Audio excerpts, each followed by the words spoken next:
In this video, I'm going to show you how you can create a post with an image or video on Threads. If this video helps, please like and subscribe.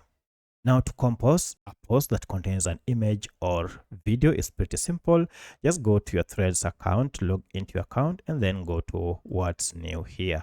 Alternatively, to make a publication, just tap on add here, and then you can now enter your text. So I have this text that I've just added, and I wish to accompany an image with the post. To do that, just tap on the image file here, and this will take you either to your camera where you can take a photo or a video if you tap on camera.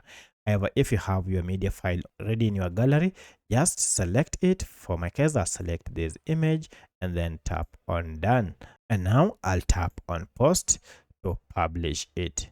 And finally, it is done. You can see we have our post together with an image here. So that's how you can make or create a post with an image on Threads. If you have any other question, kindly let me know in the comment section. Otherwise, thanks for watching, and let's meet in the next video.